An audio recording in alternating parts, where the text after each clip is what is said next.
चुनाव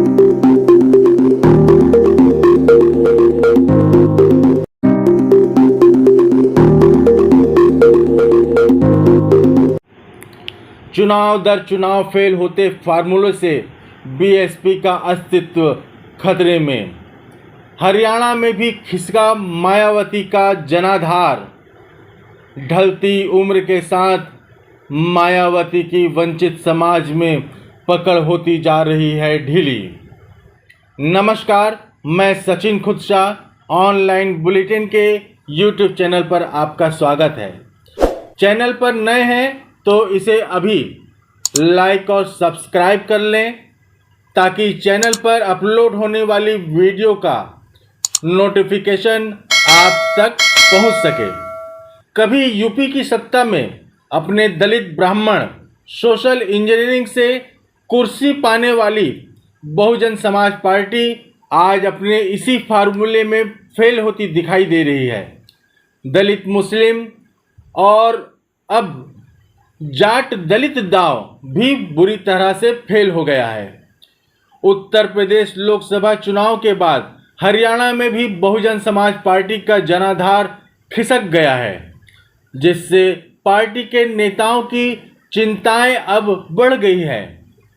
कभी वंचित शोषित समाज पर एक छत्र राज्य करने वाली बहुजन समाज पार्टी का अस्तित्व ही अब खतरे पर दिखलाई पड़ने लगा है। लोकसभा के बाद हरियाणा व जम्मू कश्मीर विधानसभा चुनाव के हालिया नतीजों से साफ है कि ढलती उम्र के साथ ही बसपा प्रमुख मायावती की वंचित समाज पर पकड़ ढीली होती जा रही है।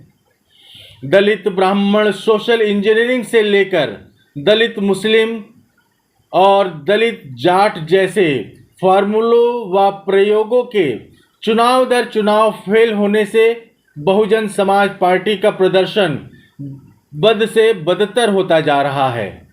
पार्टी को नए सिरे से खड़ा करने के लिए मायावती को अपने जिस युवा भतीजे आकाश आनंद से बड़ी उम्मीदें हैं, वह भी फिलहाल कोई कमाल करते दिखलाई नहीं पड़ रहे हैं। दलितों के उत्थान के लिए सन 1984 में मान्यवर कांशीराम द्वारा बनाई गई बहुजन समाज पार्टी वर्ष 2007 में पहली बार दलित ब्राह्मण सोशल इंजीनियरिंग के सहारे 206 सीटें व 30.43% वोट के साथ बहुमत हासिल कर उत्तर प्रदेश में बड़ी राजनीतिक ताकत बनकर उभरी थी।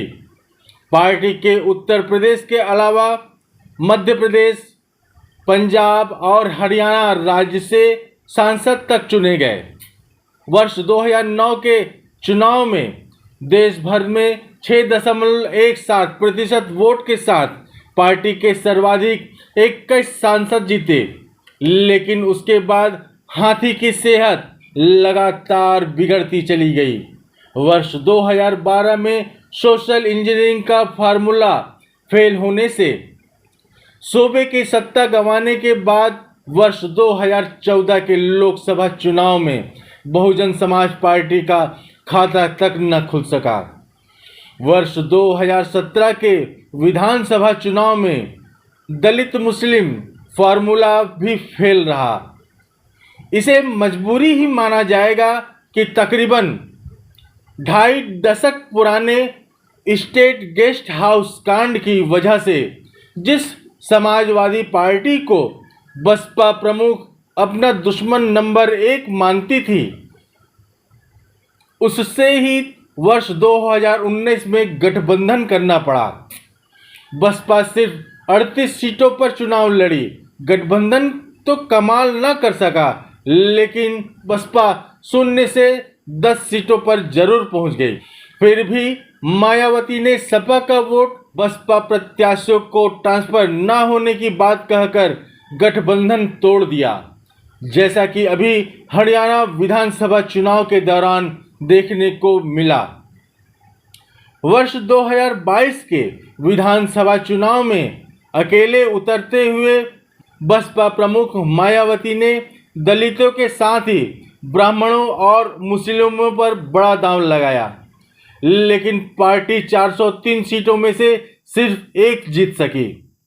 दलित वोटों की मजबूत दीवार दरकने से बहुजन समाज पार्टी का जनाधार भी 9% से कहीं अधिक खिसक गया। इसी वर्ष लोकसभा चुनाव में एनडीए और आईएनडीआईए से दूर रहते मायावती ने दलित मुस्लिम फार्मूले पर बड़ा दांव लगाते हुए दूसरी पार्टियों से कहीं अधिक मुस्लिमों को टिकट दिए, लेकिन मायावती के साथ न वंचित समाज आया और न ही मुस्लिम समुदाय जुड़ सका। पार्टी न केवल 0 पर सिमट गई बल्कि 10% और जनाधार खिसक गया।